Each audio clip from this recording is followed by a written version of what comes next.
अब मेन चीज है कि हमें ये देखना है प्रोग्रेस कैसे करनी है, कैसे अपने आप अपने जो बेसिकली स्ट्रेंथ ट्रेनिंग सेशन है उसको अपने प्रोग्रेसिव बनाना है, अपनी बॉडी के हिसाब से देखना है, ठीक है, अपने गोल्स के हिसाब से। तो यही समझेंगे हम ट्रेनिंग प्रिंसिपल्स के द्वारा। अब हमारे कुछ ट्रेनिंग प्रिंसिपल है जिसको मैं वन बाय वन समझाऊंगा, और आज मैं इस टॉपिक को कवर कर दूंगा, ठीक है। तो पूरी कोशिश करूंगा कि ये वाला टॉपिक आज ही कवर हो जाए, तो हो सकता है कि नेक्स्ट क्लास के अंदर हमारा चैप्टर भी खत्म हो जाए वाला, ठीक है। आज थोड़ी लंबी क्लास नहीं हो पाएगी, तो तबीयत ठीक नहीं है ना मेरी, तो इसलिए मैं थोड़ा जितना मैं करा सकता हूँ उतना कराऊंगा, ठीक है। देखो, ओके अब सर। अब आता है हमारा पहला प्रोग्रेशन। पहला जो आपका ट्रेनिंग प्रिंसिपल का पार्ट है, मतलब ट्रेनिंग प्रिंसिपल है ये भी एक, ये ट्रेनिंग प्रिंसिपल टॉपिक पढ़ रहे हैं, इसका पहला ट्रेनिंग प्रिंसिपल है प्रोग्रेशन। रूल है ये कि अगर आपको प्रोग्रेस करना है तो प्रोग्रेशन, भले से आपको प्रोग्रेशन करना है स्ट्रेंथ ट्रेनिंग के अंदर, तो वो कैसे कर सकते हो, ठीक है। तो उस इससे पहले कुछ बातें बताता हूँ जो बहुत ज्यादा इंपॉर्टेंट है, ठीक है। देखो, मेरी एक चीज है, बस मैं बता होता क्या, मैं आपको डायरेक्ट टॉपिक पे नहीं लेके आता, पहले मैं ना कहानी, मतलब जो चीजें हमारी जो बिखरी हुई पड़ी है ना उसको जोड़ने की कोशिश करता हूँ, ठीक है। ये टॉपिक बहुत छोटा सा है, बट मैं इसको ऐसे बता रहा हूँ कि आपको कभी डाउट ही ना है इसके अंदर, ठीक है। देखो, सबसे पहले जब भी हम स्ट्रेंथ ट्रेनिंग करते हैं तो हम दो एनर्जी सिस्टम अपने यूज करते हैं, ठीक है। पहला होता है आपका ग्लाइकोलाइटिक सिस्टम, एक होता है आपका क्रिएटिन फोस्फेट सिस्टम। मैंने पढ़ा भी रखा है, आप लोगों को सभी को याद भी होगा। ऐसे समझो कि बेसिकली जब भी आप कोई भी एक्टिविटी बहुत ज्यादा इंटेंस है, स्ट्रेंथ ट्रेनिंग कर रहे हो, तो अगर वो 90 सेकंड से कम होगी, उसके अंदर आपके दोनों एनर्जी सिस्टम वर्क करेंगे। इनिशियल स्टेज में अगर हैवी लिफ्ट कर रहे हो तो क्रिएटिन फॉस्फेट और ग्लाइकोलाइटिक। अब एग्जैक्ट नंबर मेरे को थोड़ा इसका याद नहीं है, इसका आई थिंक होता है 20 सेकंड तक, 20 to 30 सेकंड तक। हाँ हाँ, कुलवंत बोलिए। सर जैसे आपने कहा कि 90 सेकंड के नीचे, हाँ हाँ। तो सर इसका ये पूछना था, इसका कोई स्टार्टिंग भी हम बोल सकते हैं क्योंकि फास्ट रैप निकलते हैं तो जल्दी कंप्लीट होते हैं, तो कोई हम कह सकते हैं? नहीं नहीं, अभी देखो मैं समझाता हूँ, पूरी कहानी समझो। मैंने बोला 90 सेकंड तक, ठीक है। एक होता है करना, फॉर एग्जाम्पल के तौर पे मैंने कहा कि गाइज, मतलब मैंने कहा मैंने 90 सेकंड तक रैप परफॉर्म कर लिया आराम से। मतलब एक होता है कर पाना, एक होता है कि आपने करा। मतलब फर्क इसमें सिंपल सा ये है कि आप कोई भी एक्टिविटी कर रहे हो, अगर आप उसे 90 सेकंड तक कर पा रहे हो, इसका मतलब आप अभी अपने आप को इस जोन के अंदर ट्रेन ही नहीं कर रहे हो। क्योंकि अगर आप 90 सेकंड तक कर पा रहे हो इजिली, तो इसका मतलब आप 90 से भी ज्यादा आप कर सकते हो। मेन चीज ये है कि कोई भी एक्टिविटी अगर आप 90 सेकंड तक ही कर पा रहे हो, मतलब इससे बिलो बिलो ही हो, तब आप ग्लाइकोलाइटिक सिस्टम या क्रिएटिव फोस्फेट सिस्टम को यूज कर रहे हो। आया समझो मतलब फर्क। Yes sir. मतलब अगर मैं आपसे पुशअप्स बोलूँ करने के लिए, तो आप ज्यादा से ज्यादा कितनी पुशअप्स कर दोगे? फॉर एग्जाम्पल के तौर पर 30 पुशअप्स कर सकते हो, ठीक है। वो भी कब? जब बहुत ज्यादा तेज करोगे, फास्ट करोगे। अगर 30 पुशअप्स करो, ठीक है, तो एक काम करते हैं, एक बस को ना करके देखते हैं। कुलवंत, आप बस मतलब अपना माइक ऑफ रखो, ठीक है।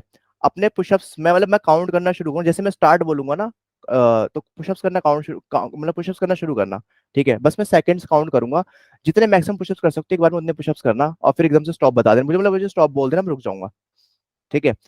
Okay sir. चलो स्टार्ट पोजीशन ले लो, और जब पोजीशन ले लो बताना कि सर स्टार्ट बोल दो, मैं फिर काउंट करना शुरू करूंगा seconds. Yes sir. Start. Okay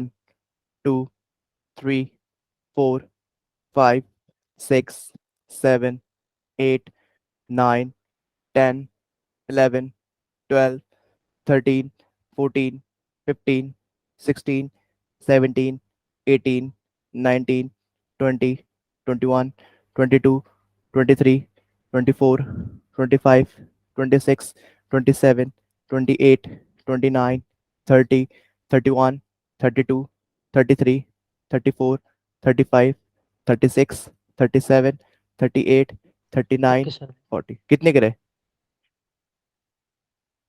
कितने पुशअप्स किए बताओ? 40 सेकंड्स। 35 और 40, 38 के बीच में सर। 38 किए आपने, ठीक है। अब यहाँ पे फर्क समझना, आपने 40 सेकंड के अंदर 38 पुशअप्स किए हैं, मतलब ये कर पाए हो आप, इससे ज्यादा आप कर नहीं सकते थे, ठीक है। अभी इसी तरीके से अगर मैं आपके हाथ में 5 किलो का डंबल पकड़ा दूं, ठीक है, अब मैं आपसे कहूं कि भाई अब इससे क्या कहते हैं, अब इससे रेपिटेशन परफॉर्म करना है, आप कहोगे ठीक है सर, मैंने कहा इसको 90 सेकंड तक करना, तो आप ग्लाइकोलाइटिक सिस्टम यूज करोगे। आप 90 सेकंड तक करके आराम से रख दिए, आपने कहा सर मैंने कर दिया, लेकिन वहां पर ग्लाइकोलाइटिक सिस्टम यूज नहीं कर रहे थे। रीजन क्यों? क्योंकि जो भी एक्टिविटी आप उस लिमिटेड टाइम तक कर पा रहे हो, वो उसी के अंदर एनर्जी सिस्टम यूज कर रहे हो उसको।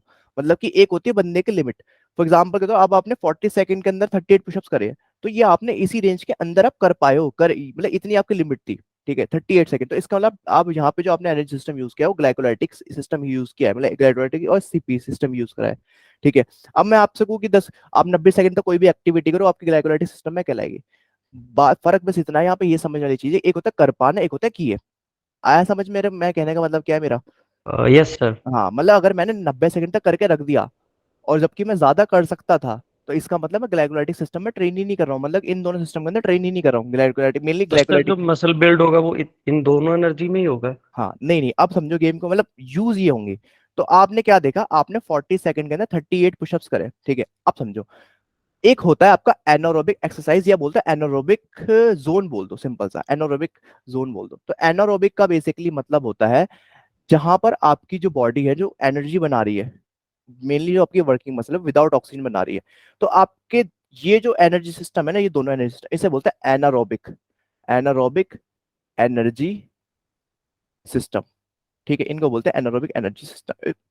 अब इसका मतलब क्या है, इसका समझो। एनारोबिक जो एनर्जी सिस्टम है, इसके अंदर मेनली हो क्या रहा है कि आपकी जो बॉडी है जो एनर्जी बना रही है विदाउट ऑक्सीजन बना रही है, ऑक्सीजन की हेल्प ही नहीं है। आप तब भी जब भी आप ग्लाइकोलाइटिक सिस्टम यूज करोगे तो आपकी बॉडी का lactic acid plus hydrogen ion produce होता है, तो आपको बर्निंग फील होती है। तो मेनली जब भी आप ग्लाइकोलाइटिक सिस्टम आप यूज करोगे उस टाइम पे आपका लैक्टेट भी ज्यादा बनेगा। तो मैं आपको क्या समझाना चाह रहा हूँ कि कोई भी एक्टिविटी आपकी 90 सेकंड से बिलो होगी, बिलो इन द सेंस कि वो उसको आप कर ही 90 सेकंड तक ही कर सकते हो, उससे ज्यादा कर ही नहीं सकते। तो वो आपकी जो बेसिकली एक्टिविटी वो एनारोबिक सिस्टम के द्वारा हो रही है, मतलब एनारोबिक जोन के अंदर हो रही है। यहाँ पर जो मेनली एनर्जी बन रही है एनारोबिक एनर्जी सिस्टम की वजह से एनर्जी बन रही है। तो अगर जब भी हम बात करते हैं स्ट्रेंथ ट्रेनिंग की, मसल बिल्डिंग की, तो आपको एनारोबिक जोन के अंदर ही रहना पड़ता है। ठीक है। एनारोबिक एनर्जी सिस्टम की हेल्प से ही आप बेसिकली काम, स्ट्रेंथ गेन का मेन लॉजिक ये है कि आपको एनारोबिक जोन के अंदर रहना है। ठीक है, एनारोबिक, तभी आपकी जो मसल गेन है वो होंगे, ठीक है, आपकी स्ट्रेंथ बढ़ेगी। अब समझो, उसको मैं समझाना चाहता हूँ। तो आपको एक चीज तो समझ में आ गई कि जब भी हम स्ट्रेंथ ट्रेनिंग की बात कर रहे हैं तो हमें सबसे पहले क्या ध्यान देना है कि हम जो भी वर्कआउट कर रहे हैं, जो भी सेट में परफॉर्म कर, अगर मैं उसको 90 सेकंड से अबव कर सकता हूँ, इसका मतलब मैं उसको एनारोबिकली ट्रेन कर ही नहीं रहा हूँ। एनारोबिकली मतलब क्या है कि मैं इसको वाला एनर्जी सिस्टम यूज नहीं कर रहा जो मेन एनर्जी सिस्टम है जो मेरे काम करेंगे जब मैं स्ट्रेंथ ट्रेनिंग या मसल बिल्डिंग करूंगा। ठीक है, या जब मेरा मसल बिल्डिंग का प्रोसेस है। अब 90 सेकंड हो गए, ठीक है, 90 सेकंड के ब्लो का आपको एक चीज समझ में आ गई, 90 सेकंड के ब्लो रखनी है कोई भी एक्टिविटी, ऐसा वेट सेलेक्ट करना है और इतने रैप्स करने हैं कि 90 सेकंड के अंदर ही खत्म हो। ठीक है, इससे ज्यादा ना जाए, मैक्सिमम एफर्ट के बाद।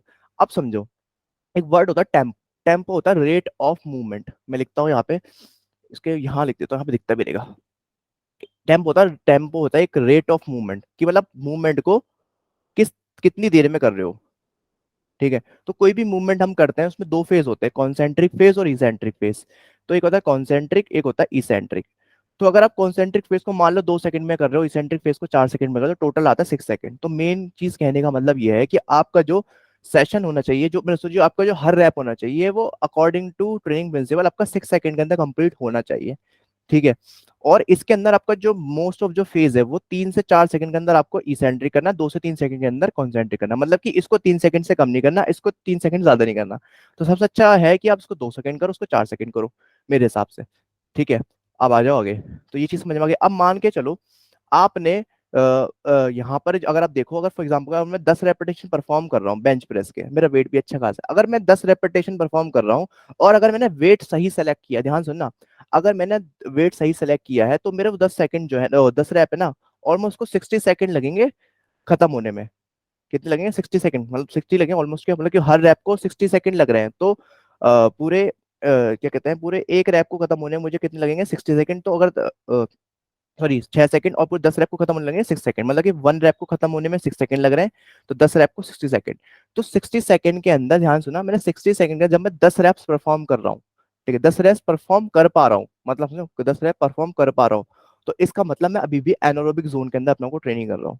ये मेरी एक्सरसाइज एनारोबिक एक्सरसाइज कहलाएगी। कौन सी कहलाएगी? एनारोबिक एक्सरसाइज कहलाएगी। क्यों? क्योंकि यहाँ पर जो मैं ट्रेनिंग कर रहा हूँ मैं एनारोबिक एनर्जी सिस्टम की हेल्प से ही कर रहा हूँ। ठीक है। अब इसी तरीके से मान लो मैंने 10-15 रिपीटेशन परफॉर्म किए, ठीक है, 15 रिपीटेशन परफॉर्म हुआ सेम टेम्पो से 60 सेकंड, तो यहाँ पे मेरा आएगा आंसर, वो आएगा 90 सेकंड। तो अभी भी मैं एनारोबिक जोन के अंदर ही काम कर रहा हूँ, एनारोबिक। तो इसलिए कहा जाता है कि अगर आपकी कोई भी एक्टिविटी 90 सेकंड से बिलो है, ठीक है, 90 सेकंड से बिलो है, तो आप एनारोबिक जोन के अंदर काम कर रहे हो, energy anaerobic energy system use कर रहे हो, ठीक है। अब मान लेते हैं कि यहाँ पे कोई बंदा है जो जल्दी जल्दी रैप्स परफॉर्म कर रहा है, फॉर एग्जाम्पल के तौर पर आप पुशअप्स कर रहे थे। आप पुशअप्स के अंदर तेजी से पुशअप्स, मतलब शुरुआत में आपने स्पीड में करोगे, आप टेम्पो से कर नहीं रहोगे, क्योंकि अगर आप टेम्पो से करोगे तो और ज्यादा डिफिकल्ट हो जाएगा, क्योंकि उसके अंदर इसेंट्रिक कोसेंट्रिक फेस का, तो क्या उस टाइम भी आपका मसल गेन नहीं होगा, उस टाइम भी हो, क्यों? क्योंकि मेन चीज ये है कि आप एनारोबिक जोन के अंदर ट्रेनिंग कर रहे हो। आया समझ में? आपने फास्ट पुशअप करे भले ही, आपने टेम्पो का ध्यान नहीं दिया, फिर भी आप कहाँ तक कितने सेकंड के अंदर करे आपने? 40 सेकंड के अंदर आपने 38 पुशअप्स करे हैं। 40 सेकंड के अंदर आपने 38 पुशअप्स करे हैं। और एनारोबिक जोन क्या है? 90 सेकंड से बिलो। तो अभी भी आप एनारोबिक जोन के अंदर ट्रेनिंग कर रहे हो और अभी भी आपका मसल बिल्ड होगा। तो इसमें और इसमें डिफरेंस सिर्फ सिंपल सा ये है कि जब भी आप इसेंट्रिक फेज अगर आप अच्छे से करते हो तो आपका ये देखा जाता है कि आपका मसल जो एक्टिवेशन है वो ज्यादा होता है। दूसरा, आपका जो आप कम वेट से, ध्यान सुनो, कम वेट से ज्यादा इफेक्ट निकाल सकते हो कि मसल ज्यादा अंडर टेंशन रहती है यहाँ पर। तो आया समझ में मैं क्या समझाना चाह रहा हूँ? Yes sir. So I didn't get this tempo one, sir. देखो, टेम्पो का मतलब है rate of movement. For example के तौर पे मैं कोई भी मूवमेंट करता हूँ, उसके दो फेज होते हैं, concentric phase, eccentric phase. For example के तौर पे अगर मैं मान लो मैं पुशअप्स कर रहा हूँ, पुशअप जंप फ्लोर पे ऐसे पुशअप्स करते हैं, ठीक है। तो ये जो मेरा फेज है ये मेरा कॉन्सेंट्रिक फेज है, ये मेरा इसेंट्रिक फेज। सिंपल से, जहाँ पे मसल कॉन्ट्रैक्ट हो रही है कॉन्सेंट्रिक फेज, और रिलैक्स या स्ट्रेच हो रही है उसे इसेंट्रिक फेज बोलते हैं। तो यहाँ पे मसल स्ट्रेच है, यहाँ पे कॉन्ट्रैक्ट हो रही है, यहाँ पे मसल कॉन्ट्रैक्ट हो रही है, यहाँ पे रिलैक्स हो रही है। तो ये जो कॉन्ट्रैक्ट कॉन्सेंट्रिक जो फेज होता है ना, इसको आपको 2 से 3 सेकंड के अंदर आप इसको परफॉर्म कर सकते हो, 2 से 3 सेकंड। तो मैंने यहाँ पे 2 सेकंड ले लिया। इसेंट्रिक फेज जो होता है उसको आप 3 से 4 सेकंड के अंदर कर सकते हो, ठीक है, 3 से 4 सेकंड के अंदर। लेकिन मैंने यहाँ पे इसको 4 सेकंड में किया, तो टोटल आया 6 सेकंड। तो कहने का मतलब क्या है कि जब भी आप रेपिटेशन परफॉर्म करोगे, ठीक है, तो आपने, अगर आप उसको 6 सेकंड के अंदर परफॉर्म करते हो तो वहां पर जो आपका ट्रेनिंग टेम्पो वो बिल्कुल परफेक्ट है, ठीक है।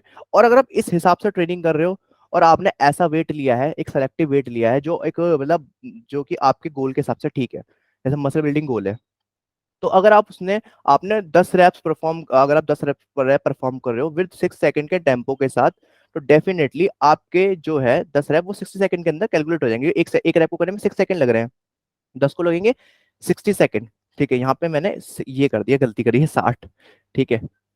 तो मेन चीज क्या है, आपने ये देखना है कि यार आपने 10 × 6 करा तो आपने 60 सेकंड लगे आपको वो 10 रैप परफॉर्म करने में।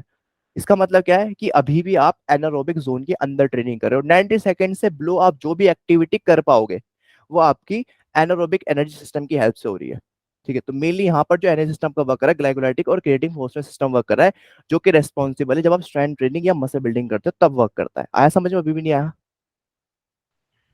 क्लियर Nice, है? sir. नहीं आया? देखो दोबारा बताता हूँ।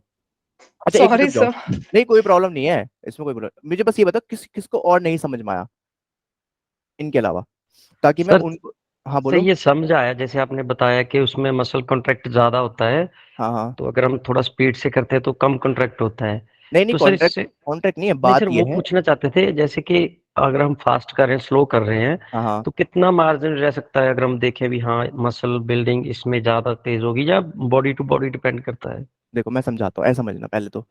अ, मैं बस आपको ये कहना चाह रहा हूँ, देखो पहले आप ये समझो, हम अभी समझ रहे हैं प्रोग्रेशन के बारे में कि प्रोग्रेशन कैसे करना है स्ट्रेंथ ट्रेनिंग के अंदर, ठीक है। मैंने आपको बताया कि आपका एक सिस्टम है, आपकी जो बेसिकली अगर प्रोग्रेशन की बात करो, पहले आप ये समझो आपकी बॉडी के अंदर 3 टाइप के एनर्जी सिस्टम होता है, ठीक है।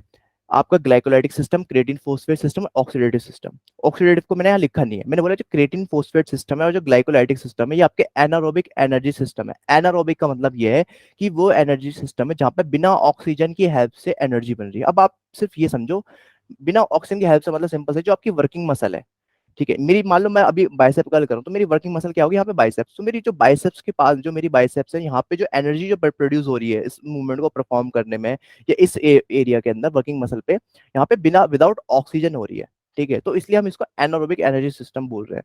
फिर मैंने आपको क्या बताया, जो आपका एनारोबिक एनर्जी सिस्टम है ये वर्क कब करता है? ये वर्क करता है जब आपकी कोई भी एक्टिविटी 90 सेकंड से बिलो होती है। अब लोगों के दिमाग में ये थॉट आता है, यहाँ पे लोग कंफ्यूज ये होते हैं, इसका मतलब क्या है? मान लो अगर मैंने कोई भी एक्टिविटी कर रहा हूँ, अगर मैं उसको 90 सेकंड तक करके छोड़ दूंगा तो इसका मतलब मैं ग्लाइकोलाइटिक सिस्टम यूज कर रहा हूँ? नहीं। मेन वर्ड का गेम ये है कि मैं मान लो कोई भी एक्टिविटी कर रहा हूँ जिसे मैं 90 सेकंड तक ही कर पा रहा हूँ, तब मैं ग्लाइकोलाइटिक सिस्टम यूज कर रहा हूँ। आया फर्क समझने दोनों वर्ड में? पहले ये बताओ। Yes, sir. हाँ, एक होता है कर पाना, एक होता है किया। मतलब कि अगर मान लो मैंने मुझसे किसी ने कहा कि भाई अगर तू 90 सेकंड तक अगर तू कोई भी एक्टिविटी करेगा करेगा तो तू ग्लाइकोलाइटिक सिस्टम यूज कर रहा है, क्रिएटिन फॉस्फेट सिस्टम यूज कर रहा है, मतलब कि एनारोबिक एनर्जी सिस्टम यूज कर रहा है। मगर अच्छा, मैंने वर्कआउट में मैंने कोई बार कुछ भी मैं कर रहा हूँ, मैंने 90 सेकंड तक किया और मैंने रख दिया, मैंने कहा मैंने ये वाला एनर्जी सिस्टम यूज किया ना? उसने कहा कि हाँ। मैंने कहा लेकिन अगर मैं तो इससे और भी कर सकता था, मैं 90 मतलब मैं 90 सेकंड की जगह मैं तो इससे 2 मिनट तक भी कर सकता था, वेट इतना हैवी है ही नहीं। तो फिर यहाँ पे समझने वाली चीज है कि आप जो भी एक्टिविटी परफॉर्म कर रहे हो वो इतना उसका जो लोड है वो इतना होना चाहिए, या वो एक्टिविटी इतनी देर मतलब लोड इसका इतना होना चाहिए ताकि आपकी जो एक्टिविटी है वो 90 सेकंड के बिलो ही रहे, तभी आप एनारोबिक एनर्जी सिस्टम यूज कर रहे हो। अब इन्होंने पुशअप्स करी थी, ठीक है, तो इन्होंने पुशअप्स करी तो इन्होंने सिर्फ 40 सेकंड के अंदर ये 38 पुशअप्स कर पाए। ठीक है, मतलब 40 सेकंड ही पुशअप्स कर पाए, 40 सेकंड के अंदर इन्होंने 38 पुशअप्स करी। ठीक है, इसका मतलब ये अभी भी एनारोबिक जोन के अंदर ट्रेनिंग कर रहे हैं। ठीक है।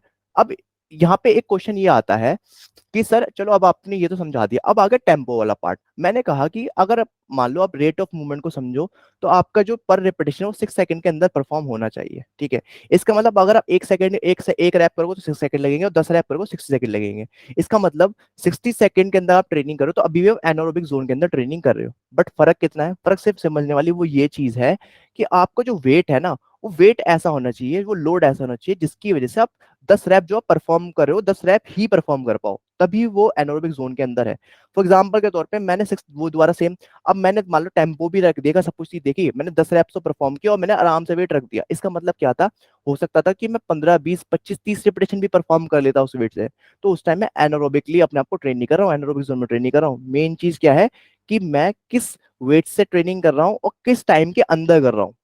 ठीक है, अगर मान लो मैंने कोई ऐसा वेट सेलेक्ट किया है जिससे मैं 90 सेकंड मैंने जिससे ट्रेनिंग करी और मैं खाली 70 सेकंड तक ही कर पाया, 70 सेकंड तक ही कर पाया, इसका मतलब क्या है कि अभी भी मैं एनारोबिक जोन के अंदर ट्रेनिंग कर रहा हूँ, एनारोबिक एनर्जी सिस्टम वर्क कर रहा है मेरे यहाँ पे। अब आया समझ में? Yes, sir. But what is the difference between these two, sir? किस इन दोनों में Tempo डिफरेंस? and अच्छा, टेम्पो tempo और and this anaerobic. Yeah. ठीक है, देखो पहले This इसको is a clear. rate of moment, right? हाँ ये How रेट ऑफ much? हाँ ये रेट ऑफ मूवमेंट है। ठीक है, समझो ये Okay. रेट ऑफ मूवमेंट है कि आपको हर रैप, फॉर एग्जांपल के तौर पर ऐसे समझो, मैंने कहा ये मैंने एक रैप किया पूरा, मुझे एक रैप Okay. जो ये कर रहा हूँ मुझे इसको कम से कम 6 सेकंड के अंदर करना है अकॉर्डिंग टू ट्रेनिंग प्रिंसिपल्स। ठीक है, तो सबसे ज्यादा इफेक्टिव है। मैं कहा ठीक है 6 सेकंड के अंदर करूंगा, तो इस हिसाब से मुझे 10 रैप करने में कितना टाइम लगेगा?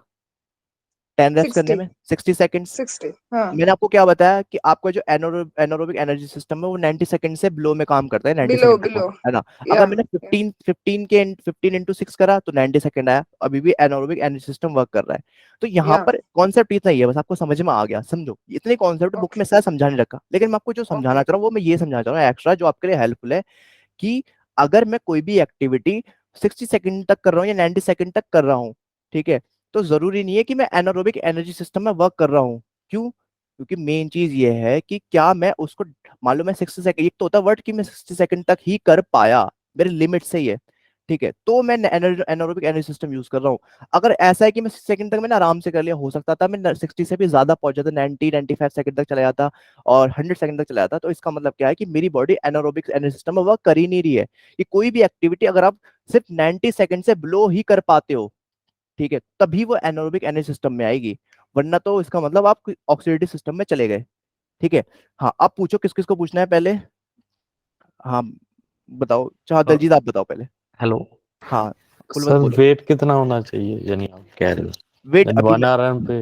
हाँ 1 RM का आप अगर मान लो अपन 1 RM पता है तो डेफिनेटली 70% वेट लो अपने 1 RM को, 70 to 80% वेट से करोगे ट्रेनिंग, तो आपकी जो रैप रेंज है वो 10 और 15 या जा सकता 8 और 15, 8 या 12 13 के बीच में आएंगे। और अभी भी आप देखो तो अभी आप एनारोबिक जोन के अंदर ट्रेनिंग कर रहे हो। आया समझ में? यहाँ पे वेट का गेम है सारा। Yes sir. हाँ, मैंने कुलवंत को पुशअप्स करने के लिए क्यों बोला था कि पुशअप्स में अपने बॉडी वेट से आप ट्रेनिंग कर रहे हो। तो कुलवंत ने क्या करा, कुलवंत ने पुशअप्स बॉडी वेट का इस्तेमाल करके मैक्सिमम फॉर 38 रेपिटेशन करे। ठीक है, क्या इसका मतलब ये कि यहाँ पे मसल बिल्ड नहीं होगी? होगी, क्यों होगी? क्योंकि यहाँ पे अभी भी तो एनर्जी सिस्टम आपको कौन सा वर्क कर रहा है? आपका एनर्जी सिस्टम भी यहाँ पे जो वर्क कर रहा है वो कर रहा है आपका aerobic energy system, anaerobic energy system, जिसके अंदर आपका glycolytic system, creative phosphate system main responsible है आपके मसल बिल्डिंग और स्ट्रेंथ ट्रेन के। जब बेसिकली हम ट्रेन करते हैं मसल बिल्डिंग के लिए, स्ट्रेंथ के लिए, तब यही एनर्जी सिस्टम वर्क करता है। तो एक चीज आपको क्या समझ में आ रही है कि अगर कुलवंत आप इसी 38 रिपीटेशन को विद टेम्पो करते, मान लो अगर आप अगर आप हर एक रेपिटेशन को अगर आप 6 सेकंड में परफॉर्म करते हो, तो सोच के देखो आप 38 रेपिटेशन इंटू 6 करके देखो कितना आएगा। 38 इंटू 6 कितना आया, कैलकुलेट करो,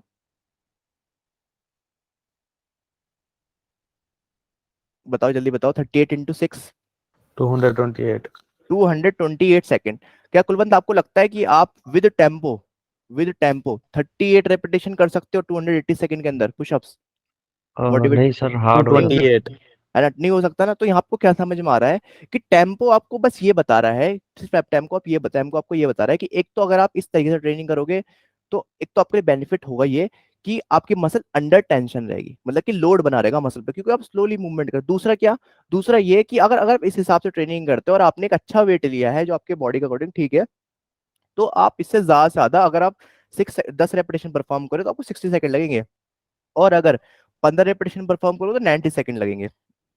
तो ये क्या बता रहा है आपको, ये बता रहा है आपको एनारोबिक जोन, कि अगर आप 10 रैप परफॉर्म करो विद मॉडरेट वेट, मतलब आपकी बॉडी के हिसाब से जो अपने अपने गोल के हिसाब से जो वेट लिया है, मतलब मसल बिल्डिंग मान लेते हैं गोल है, तो आप 10 रेपिटेशन ही कर पाओगे अगर आपने 70% या 80% वेट लिया अपने 1 RM का। तो उसके अ, अंदर आपने अगर 10 रेपिटेशन परफॉर्म किए तो अभी भी आप एनारोबिक जोन के अंदर ही ट्रेन कर पाओगे, क्योंकि आप 10 से ज्यादा सर कर ही नहीं सकते ना उस केस के अंदर जब आपने वेट ऐसा सेलेक्ट कर रखा होगा। सर मेरे ना दो सवाल हैं। हाँ सर बोलिए। पहला सवाल तो जैसे अभी आपने 90 सेकंड्स का बताया, ठीक है। हाँ हाँ तो वैसे मतलब ये पूछना चाहते हैं, जैसे कोई बंदा 20 रेप्स कर रहा है, ठीक है। हाँ हाँ लेकिन अगर उसके रेप्स खत्म हो रहे हैं, थोड़ा स्पीड से कर रहा है, तो खत्म उसके 60-90 के बीच में हो रहे हैं, हाँ हाँ। तो कोई दिक्कत नहीं है ना, तो वो तो नहीं नहीं, अभी भी जोन वही है। एनारोबिक जोन के अंदर है। मतलब हम अभी भी। सेकंड्स को मेन रखेंगे, रेप्स बाद में देखेंगे। अगर हाँ स्पीड का अगर हाँ अगर वही 10 रेप्स अगर वो अपना 2 मिनट में कर रहा है, तो वो एनारोबिक नहीं रहेगा, अगर हाँ ज्यादा देखो, स्लो हो जाएगा। हाँ अगर मतलब मेरा कहने वाला सिंपल से है, अगर आप 90 सेकंड के अंदर कोई भी एक्टिविटी परफॉर्म करो विद करेक्ट पोजीशन पोस्चर जिसको कह सकते हो करेक्ट मूवमेंट, यस सर। अब वो चाहे फास्ट करो या स्लो करो, अभी भी आप एनारोबिक जोन के अंदर ट्रेनिंग कर रहे हो। बस फर्क क्या है, जब आप इस पे आ जाओगे, टेम्पो को ऐड कर दोगे, 6 सेकंड पर रेपिटेशन करोगे, तो फर्क क्या होगा, एक तो आप रेपिटेशन कम कर पाओगे, दूसरा आपकी मसल अंडर टेंशन ज्यादा रहेगी। अब बहुत से लोग ये कहते हैं कि जितना आप रेपिटेशन स्लो करते हो तो आपकी मसल ग्रोथ होती है, ऐसा नहीं है। मेन चीज ये है कि आपकी बॉडी के हिसाब से, अगर मैं इसी टेक्निक में ट्रेनिंग करता रहूंगा तो मेरी बॉडी एक दिन इसको अडेप्ट कर लेगी, समझ रहे हो, और अडेप्ट कर लेगी तो इसमें रिजल्ट आना बंद होगा, इसे हम प्लेटो बोलते हैं। आपको अपना ट्रेनिंग रूटीन चेंज करना होगा। फॉर एग्जाम्पल अब मान लो बस मुझे अब मान लो मैं यहाँ पे पहले मैं बहुत फास्ट करता था रेपिटेशन, अब मैं स्लो करूंगा, बस अगर मुझे अपना ट्रेनिंग रूटीन चेंज करना है। तो ये तो चेंजेस होते हैं, आप अपने वर्कआउट के अंदर ऐड करते हो। सर दूसरा सवाल मेरा ये था, हाँ हाँ जैसे अभी हमने 1 RM की बात की है ना, तो जब हम हाँ हाँ। स्लो टेम्पो से करेंगे तो RM भी चेंज हो जाता है ना सर, अपना थोड़ा फर्क आ जाता है उसमें। क्योंकि देखो अगर हम अगर आप, स्लो ट्रेनिंग कर रहे हैं, जैसे टेम्पो ट्रेनिंग आपने बताया, तो हाँ हाँ हमारा 1 RM थोड़ा कम तो आएगा ही ना सर, देखो, अगर निकाल के नहीं देखेंगे नहीं तो। वन, हाँ देखो अगर आप पहली चीज तो ये है कि जब आप 1 RM की बात कर रहे हो तो 1 RM के टाइम पे सिर्फ एक चीज देखी जाती है, मेन चीज है मूवमेंट और रेंज ऑफ मोशन, ठीक है। तो 1 RM के टाइम पे आप टेम्पो का इस्तेमाल ही नहीं कर सकते, बट हाँ ये कह सकते हो कि जब आप अपने 1 RM के वेट से ट्रेनिंग करोगे तो हो सकता है कि आप 70 kg से आप टेम्पो का ज्यादा टेम्पो फोकस ना करके, हो सकता है 70% से आप 12 रेपिटेशन कर रहे हो, और जब आप टेम्पो पे ध्यान दे रहे हो तो हो सकता है अपने आप 70% से 8 रेपिटेशन कर रहे हो। आया समझ में यस फर्क? सर, यस, यही बात कर रहा था सर, हाँ मतलब कि अगर हम टेम्पो ट्रेनिंग पे ध्यान देंगे तो फर्क आ ही जाएगा ना, तो हाँ कम वेट ऑटोमेटिक कम उठेगा। हाँ देखो तो सर आप डेफिनेटली आप बोल बॉडी, रहे थे ना कि इसमें स्ट्रेंथ में फर्क आएगा, अगर आप ऐसे ट्रेनिंग को कंटिन्यू करते हो, फिर भी स्ट्रेंथ आपकी अच्छी बनेगी, स्टेबलाइजेशन आएगी अगर आप हाँ टेम्पो ट्रेनिंग करते हो, तो वो सर आएगी फिर, क्योंकि जब हाँ हम वेट आएगी, कम उठा रहे हैं तो। डेफिनेटली आएगी, क्योंकि देखो आपने अपनी बॉडी को चेंज दे रहे हो, अपनी बॉडी को चेंज दे रहे हो अलग अलग अलग, हर अलग अलग तरीके से, ठीक है। यहाँ पे आपने देखो, अगर अभी नोटिस करो, आपने देखा होगा जो पावर लिफ्टर वगैरह होता है वो ये भी ये तक करते हैं कि रॉड को लेके आते हैं, रखते हैं, फिर दोबारा उठाते हैं, रखते हैं, दोबारा उठाते हैं, ये सब चेंजेस तो दे रहे हैं, वो मसल्स को अलग अलग तरीके से ट्रेन कर रहे हैं। सर सर ये ऐसे जी अभी टेम्पो ट्रेनिंग मैं कर रहा हूँ, तो हाँ सर हाँ सभी मसल्स पे अच्छा हो रहा है, कोई दिक्कत नहीं आती। हाँ लेकिन हाँ। सर बाइसेप पे बड़ी आती है इसकी मेरे को, तो देखो वो बाइसेप एक तो टाइट हो छोटा सकता है मसल है। मसल, या फिर ये हो सकता है कि ज्यादा ही आती है सर उस पे, हम्म बाकी मसल्स पे अच्छी हो जाती है, अच्छा वेट भी कैरी हो जाता है। तो इस पे तो सर जैसे मैं 5 kg का डंबल ले लेता हूँ ना, तो हम्म। मेरे हिसाब से 7.5 kg तो जा ही नहीं पाऊंगा सर, उसमें ही मतलब इतने रैप नहीं निकलते, 5 में ही ज्यादा ही वर्न फील होने लगता है सर। कोई बात नहीं, वो धीरे धीरे आपकी बढ़ने लगेगी लैक्टेस थ्रेशोल्ड, ठीक है। Okay sir. अब मिर्जा पूछिए आप। सर जैसे कि हम लोग पैरामिड सेट्स करते हैं, मतलब 10 20 30 ऐसा बढ़ाते हैं, तो हम्म उसमें हम 90 सेकेंड अब पहले सेट में 90 के बिलो कर लिया, दूसरे में 60 के बिलो। देखो अब अब आखिरी आपने जब क्या बोला, रुको रुको पहले अपना वर्ड को समझो। आपने बोला सर मैंने कर लिया। कर लिया का मतलब पता है क्या है? आपने करके रख दिया। एक होता है सर मैं कर पाया। हाँ फर्क समझ रहे हो? हाँ कर लिया कर हाँ पाया में, है ना? तो ये है यस। गेम। अगर जब आप कर पाओगे ना तो इसका मतलब क्या, आप अपने आप को उस लेवल पे नहीं ट्रेन नहीं, करो। मतलब 90 तक गया ही नहीं मैं, मतलब 70-60 सेकंड में ही मतलब एक ऐसे हो बोलो गया एक 90 तक सर मैं जा ही नहीं पाया। हाँ इसको इस तरीके 90 तक समझो, जा ही नहीं है पाया। ना? हाँ, तो हाँ अभी आप एनारोबिक एनर्जी सिस्टम यूज कर रहे हो। ठीक है, और यहाँ जी पर आपका जो एनर्जी सिस्टम जो मेन वर्क कर रहा है वो कौन सा कर रहा है? ग्लाइकोलाइटिक और क्रिएटिन फोस्फेट। ठीक है। जी। हाँ, तो नहीं वर्ड। मतलब आखिरी के जो सेट्स रहते हैं, आखिरी का एक सेट जो बच जाता है हमारा फेलियर, हाँ तो हम हाँ उसमें हाँ अब आखिरी के जो 3 रेप्स करते हैं मैक्सिमम 10 to 20 सेकेंड्स में हो जाता है। तो हाँ क्या हाँ वो भी ग्लाइकोलाइटिक सिस्टम में ही आते हैं? हाँ, 90 सेकंड से बिलो है ना? मतलब 20 अच्छा अच्छा, 10। आप ये कह रहे हो कि क्या हाँ वो आपका ग्लाइकोलाइटिक सबसे लो सिस्टम वर्क सेकेंड। करता है? देखो हाँ जी 90 सेकंड से बिलो आप जो भी एक्टिविटी करो एनारोबिक एनर्जी सिस्टम में होगा। और अगर आपका रेस्ट इंटरवल्स कम है, समझना, आपके रेस्ट यस। इंटरवल सिर्फ 1-1 मिनट के, जो कि मसल बिल्डिंग में होता है, तो उस टाइम आपको ग्लाइकोलाइटिक सिस्टम ही वर्क कर रहा होगा उस एक्टिविटी को भी करने में। ठीक है, जब आपका रेस्ट इंटरवल बहुत ज्यादा होता है और हैवी लिफ्ट कर रहे होते हो ना आप, 2-2 3-3 मिनट के रेस्ट इंटरवल होते हैं बिटवीन बिटवीन सेट, तो शुरुआत के कुछ सेकंड्स आपका क्रिएटिव फोर्सफील्ड वर्क करता है। तो मेनली जब आप मसल बिल्डिंग पे काम कर रहे हो तो आपका जो मेन एनर्जी सिस्टम जो वर्क कर रहा है उस टाइम पे ग्लाइकोलाइटिक वर्क करता है। और ये भी वर्क करता है बट इसका कम होता है, तो आप क्या बोलोगे? एनारोबिक एनर्जी सिस्टम वर्क करता है, बस सिंपल सा।